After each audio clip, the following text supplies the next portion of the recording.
Welcome back to my channel. আশা করি তোমরা সবাই খুব ভালো আছো, আর আমিও ভালো আছি। আবার একটা নতুন ভিডিও শুরু করলাম।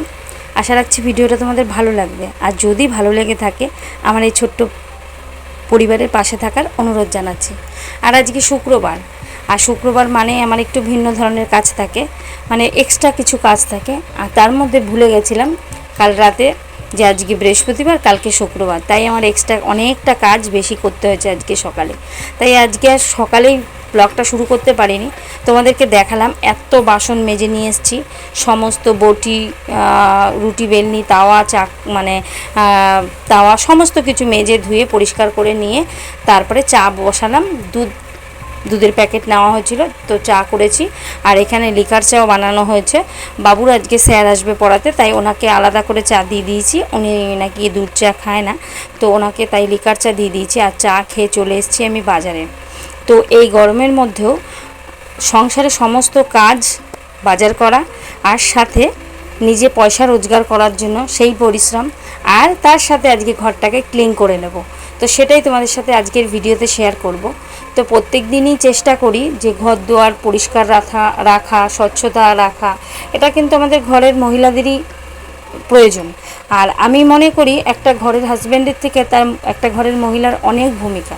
তো একটা ঘরের স্বামী অবশ্যই তার অনেক কদর, অনেক গুরুত্ব। সে বাইরে কাজে যায় আমাদেরকে ভালো রাখার জন্য, অনেক কষ্ট করে সমস্ত কিছু। আর আমরা বাড়িতে থেকেও তাদেরকে কিভাবে ভালো রাখা যায় সেই চেষ্টাগুলো করি। তো সেই কারণেই আমার যথাযথ চেষ্টা করি তাকে ভালো রাখার জন্য, পরিবারকে ভালো রাখার জন্য, তার যাতে কষ্ট কম হয় সেগুলোই করার চেষ্টা করি। বাজারে দেখো এখানে নিয়ে এসেছি, বাজার করে যা যা নিয়ে এসেছি সেগুলো তো তোমরা দেখতেই পেলে। আর বাজার থেকে আজকে বাঁচিয়ে নিয়ে এসেছি কত টাকা, 46 টাকা। তোমাদের দাদা 100 টাকা দিয়েছিল। 100 টাকার মধ্যে কী কী বাজার এনেছি সেটা তো তোমরা দেখতেই পেলে। পেঁপে এনেছি, ভেন্ডি এনেছি, পটল এনেছি, আর সাথে মটর ডালও এনেছি। আর এখানে দেখো একটু আলু, 4 পিসের মতো আলু তুলে নিলাম, বাবুকে স্কুলে টিফিনে দেব। তো ওই যে বললাম এই গরমেও কিন্তু সবার যত্নই আমি করি, চেষ্টা করি। আমি বলবো না যে স্বামীজি বলেছিল তুমি কাউকে কিছু করতে পারছো এর মানে তুমি কোনো মহান না, তোমাকে ভগবান সুযোগ দিয়েছে কাউকে সেবা করার জন্য। তো এখানে দেখো বাবুকে আজকে 5 টাকা দিয়েছি, আমি কখনো ওকে পয়সা দেই না। তো বলছিল গরমের মধ্যে মা আমি একটু আইসক্রিম বা পেপসি খাবো, তো সেই কারণে আজকে দিলাম। আর এখানে দেখো ও বাড়ি থেকে একটু রসনা গুলে নিয়ে যাচ্ছিল, ঠান্ডা জল পাশের বাড়ি ফ্রিজ থেকে নিয়ে এসেছিলো, আর সেটাকে আমি প্লাস্টিকে ভরে দিলাম যাতে বই খাতা না ভিজে যায়। তো বাবুরও টিফিন গোছানো হয়ে গেছে সমস্তটা। পরোটা আর পেঁপে আলু তরকারি বানিয়েছিলাম, সেখান থেকে আলুগুলো তুলে দিয়েছি ওকে। আর এই যে বাবু চলে যাচ্ছে স্কুলে, বাবু চলে গেল স্কুলে। তারপরে চলে এসেছি ওর বই খাতা সমস্তটা যেগুলো বিছানায় থাকে সেগুলোকে গুছিয়ে নিচ্ছি আগে। আর সেগুলো গুছিয়ে তারপরে এখানে ঘর দোর গোছাবো। তোমাদের তো বললামই আজকে ঘরটাকে ক্লিন করব, তার সাথে সাথে এই কাজগুলোও আছে। ঘর ক্লিন করার সাথে সাথে সেটা বিছানা চাদরটাকে চেঞ্জ করে নেব। ওই যে বললাম কালকে বৃহস্পতিবার, আমার মাথায় ছিল না যে বৃহস্পতিবার। আর আমার ভিডিও যারা দেখো তারা তো জানো যে বৃহস্পতিবার করে দিদিভাই চাদর চেঞ্জ করে, বেশিরভাগটাই ভুলবশত অনেক কিছু হয় বা এক্সট্রা দিনও হয়ে যায়, কিন্তু চেষ্টা করি যে বৃহস্পতিবার চাদরটা চেঞ্জ করার জন্য। তো চাদরটাকে চেঞ্জ করে নিচ্ছি। আর এই গরমের মধ্যে মনে হলো কি সাদা চাদরটা পাতলে একটু হলেও বিছানায় আরাম পাওয়া যাবে। সেটা কি সাদা জিনিসের জন্য না, মানে গরমটা কিন্তু কম লাগে। সাদা কি হালকা কালার এই জিনিসগুলোতে কিন্তু গরম কম লাগে। সেটা ঘরের বিছানা চাদর হোক, দরজা জানলার পর্দা হোক, সবটাই কিন্তু অনেকটা পরিমাণে গরম কম লাগে। আর আলো বাতাসও বেশ খোলামেলা হয় যদি হালকা কালারের দরজা জানলার পর্দা, বিছানার চাদর এইগুলো থেকে থাকে। আর ওই বালিশটার কাভারটা আমার এখনও পরানো হয়নি, যেহেতু আমাদের বিছানায় লাগে কিন্তু দুটো মানে বালিশ। আমি বালিশ তো মাথায় দিই না, আর তোমাদের দাদার বাবুরই, কিন্তু আমাদের বিছানা 4টে বালিশ সবসময় থাকে। কেন জানো তো, আমার না এক্সট্রা কোনো জায়গা নেই যে আমি বালিশগুলোকে রেখে দেবো, তো সেই কারণে আমাকে বিছানায় রেখে দিতে হয়। আর বড় যদি কোনো জায়গা থাকতো তো সেখানে বালিশগুলো হয়তো রেখে দিলে ভালো থাকতো, লোকজন আসলে আমি নামিয়ে দিতাম, কিন্তু সেটা হয়ে ওঠে না। তাই আমি বিছানার মধ্যেই রাখি। আর দুটো বালিশের জায়গায় আমার 4টে বালিশের কভার লাগিয়ে রাখতে হয়। আর চাদরটাকে আজকে আমি আর কাচবো না, তাই আমার লন্ড্রি ব্যাগ, আমার এই লন্ড্রি ব্যাগে রেখে দিলাম। তো ওই যে যেটাই থাকুক না কেন সেটাকে একটা নাম পরিচিতি দিলে সেটা কিন্তু পরিচিতি পেয়ে যায়। আর এই ব্যাগটা ছিল মিওমোরের, অনেকটা বড় আর শক্ত প্লাস্টিক, তাই এটাকে ভেবেছি এখানেই রেখে দেবো, যখন যেটা কাচার প্রয়োজন থাকবে সেটা এখানেই রেখে দিই, এখান থেকে নিয়ে আমি কেচে দিই। আর আজকে বললামই তো যে ঘর দোর পরিষ্কার করতে নেমে যাব, ক্লিন করব ঘরটা। তো এখানে একটা ছোট কাপড়ের টুকরো নিয়ে নিয়েছি, গেঞ্জি কাপড়ের টুকরো, আর তার মধ্যে একটু জল নিয়ে নিয়েছি, আর ভীষণ ভালো করে চিপটে ফেলে সেই জায়গাগুলো মুছে নিচ্ছি। আর মোছার সময় মনে হচ্ছে কি মানে ওই কাপড়গুলো গরম হয়ে যাচ্ছে, মানে ঘরের প্রত্যেকটা ফার্নিচার এতটা গরম হয়ে আছে, যেহেতু ঘর গরম হয়ে গেছে তাই বাসনপত্র জামা কাপড় যা থাকছে সবই গরম হয়ে যাচ্ছে। তো এখানে যখন মোছা হচ্ছে মনে হচ্ছে কি এই সমস্ত জায়গার থেকেও না একটা মানে যে তাপটা বেরোচ্ছিল সেখান থেকে একটা হালকা টাইপের জিনিস আসছে, এরকমটা মনে হচ্ছে। তো যে কোনো জিনিসই আমরা যদি জল দিয়ে পরিষ্কার করা হয়, হ্যাঁ বলতে পারো যে ফার্নিচার নষ্ট হয়ে যাবে জল দিয়ে পরিষ্কার করলে, কিন্তু কি বলো তো আমি শুকনো কাপড় দিয়েও মুছে দিই। আর এইটা একদমই খুব সূক্ষ্মভাবে একদম যাতে জল না থাকে সেইভাবেই এটাকে মুছে নিই। আর এইভাবে পরিষ্কার করলে কিন্তু ধুলো ময়লাটা ভালো ক্লিন হয়। আর এই বইয়ের যে র্যাকটা, তো বাবু তো এখন এটার মধ্যে আর বই রাখে না, আমি জামা কাপড়ই রাখি। তো এটার মধ্যে এত ময়লা হয়েছিল মানে কি বলবো, দূর থেকে বুঝতেই পারছো মনে হচ্ছে আমার সাদা হয়ে আছে একদম। যেই জায়গাগুলোকে মানে ধরে খোলা হয় সেই জায়গাগুলো, ড্রয়ারগুলো দেখো কতটা পরিমাণে ধুলো এখানে, প্রচণ্ড পরিমাণে ধুলো এখানে। তো তোমরা সাথে থাকো আর ভিডিওটা দেখতে থাকো, আশা করছি তোমাদের ভালো লাগবে। প্লিজ কেউ স্কিপ করো না।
ফার্নিচার পরিষ্কার করে তার জলটা দেখেই বুঝতে পারছো যে আমি কতটা ময়লা পরিষ্কার করলাম।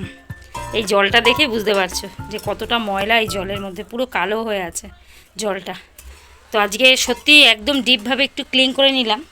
একটা জিনিস বাকি আছে, দরজার ফ্রেমটা আরেকবার মুছে নেবো, তাহলেই হয়ে যাবে। তো বুঝতে পারছো তো কতটা ময়লা ছিল সমস্ত ফার্নিচারের মধ্যে এগুলো কিন্তু। আর একটা জিনিস যেটা সেটা হচ্ছে নোংরা হওয়ার মূল জিনিসই হচ্ছে এই মালে প্রচণ্ড পরিমাণে ছাট থাকে। তো এই ছাটের জন্য কিন্তু ঘরদোর আরও বেশি নোংরা হয়, কিন্তু কিছু করার নেই। কিছু ভালোর জন্য তো কিছু খারাপ কিছু সহ্য করতেই হবে, তাই না? তো বিকেলে যাব আমি যেই কাজটা করি টিকিট লাগাতে, আর এই মালটা এই বেলা নিয়ে আসলাম, যেহেতু এই বেলা কাজ নেই আমার, ওখানে বসে কাজ নেই, তো এই জন্যই ঘরেই বসে এই মালটা করব। তো অলরেডি আমার বাইরের কাজ হয়ে গেছে, এখন গ্যাসটা মুছে নেব। তো পাশে থাক। এখন দেখো এদিকে আমি গ্যাসের ওভেন তাকটা মুছে নিচ্ছি খুব ভালো করে, আর এরপরে যে বাসনগুলো আছে সেগুলোকে মেজে নেব। আর এখন তো রোদের জন্য আর আমাকে বাইরে যেতেই হচ্ছে না, মানে যাচ্ছিই না, একটু কষ্ট করে হলেও আমাদের ড্রামটাই ভরে রাখছি। একবারের জায়গায় দুবার তিনবার ড্রামটাকে ভরতে হচ্ছে, যেহেতু যদি জল না ভরে রাখি তাহলে তো অন্য সময় কাজ করতে পারবো না। আর প্রত্যেক দিনই না এইভাবে যদি গ্যাসের তাকগুলো পরিষ্কার করে নেওয়া হয় তাহলে কিন্তু ময়লা ধুলো বা তেল চিটে হওয়ার কোনো চান্সই থাকে না। তো সমস্ত বাসন এখানে আমার বের করা হয়ে গেছে। আর বালতি করে জল নিয়ে এসেছি কেন জানো তো, মানে মনে হচ্ছে যতটা পরিমাণে এখানে ব্যবহার করব তা সেটুকু জল আবার যদি আমি এক্ষুনি ঢেলে দিই তাহলে আর আমার সমস্যা হবে না। তো প্রথমে ভেবেছিলাম যে বালতি করে জল নিয়েই বাসনগুলো ধোবো, তারপরে দেখলাম যে না, বালতি করে বাসন ধুলে অনেক জল নষ্ট হয়, কিন্তু আমরা যদি কলের মধ্যে দিয়ে জলটা নিই তাহলে কিন্তু অনেক অল্প জলেই সব বাসনগুলো ধোয়া হয়ে যায়। তাই ভেবে চিনতে ভাবলাম না, কল থেকেই কাজ করি, আর এই জলটা যখন আমার কাজ হয়ে যাবে তখন এই জলটাকে ঢেলে দেবো। আর এখানে বাসন মেজেছি তো সেই কারণে কিন্তু এঁঠো কাটা একটু জল থাকেই, তাই এখানে এই জায়গাটার মধ্যে একটু জল দিয়ে ধুয়ে দিলাম। তারপরে বাকি জলটা যেটা ছিল সেটা বালতির ড্রামেই দিয়ে দিলাম। আর এগুলো পাড়িয়ে আমরা ঘরে যাব বলো, সে কারণে এঁঠো কাটা যতটা মেনে চলা যায় এই আর কি। আর ঘর দোর মুছে চলে এসেছি, এখন বারান্দাটা মুছে নিচ্ছি। আর যত এই গরমে জল দিয়ে সমস্ত কিছু ভেজানো যায় একটু হলেও মনে হয় স্বস্তির মিলবে। আর আমার যখন ওই কাজের ওখানে না যাওয়া থাকে তো তখন আমি চেষ্টা করি যে আমার যে ঘরের কাজগুলো থাকে সেগুলো একটু বেশি করে করে নেওয়া। যেহেতু আমি যদি বাইরে যখন আমার কাজে যেতে হয় কারখানায় তখন কিন্তু আমি পুরো সত্যি কথা একদম গোনাগুনতি কাজ করি। তখন মানে গোনাগুনতি বলতে আমার যেটুকু প্রয়োজন, খেতে হবে, রান্না করতে হবে, বাসন মাজতে হবে, ঘর মুছতে হবে, মানে এই কাজগুলো প্রতিনিয়ত করি, কিন্তু এক্সট্রা কাজগুলো করা হয় না। সেটা হচ্ছে যে ঘর দুয়ার ক্লিন করা বা যে কোনো কিছু, এই জিনিসগুলো যখন মালের খুব চাপ থাকে মানে সেই সময় কিন্তু হয় না। মানে আমি আসি কাজ থেকে একটার সময়, 1:05-10 হয়ে যায়, আর আমাদের এখানে জল চলে যায় 1:30টার সময়। তো সেই কারণে তখন এক্সট্রা কাজগুলো করলে আমি জল পাবো না স্নান করার জন্য, জল পাবো না অন্য কাজ করার জন্য।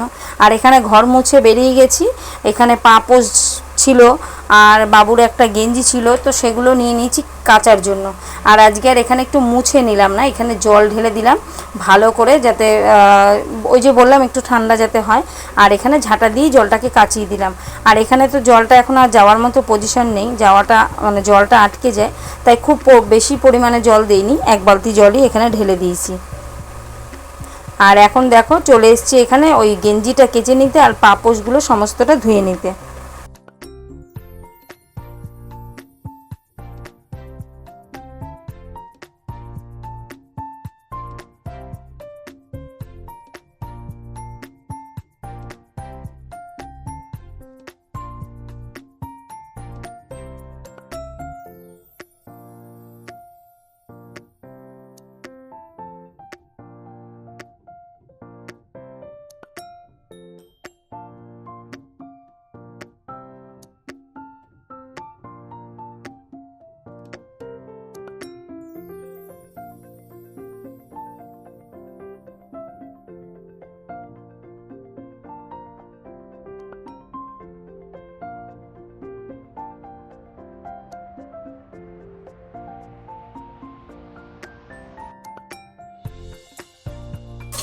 আর এখানে সমস্ত কিছু ধোয়া মোছা করে চলে এসেছি স্নান করে। আর দেখতেই পাচ্ছ মাল নিয়ে বসে গেছি, যেহেতু সকালে ঘরদোর পরিষ্কার করেছি, ক্লিন করেছি, তাই আর মাল নিয়ে বসাই হয়নি।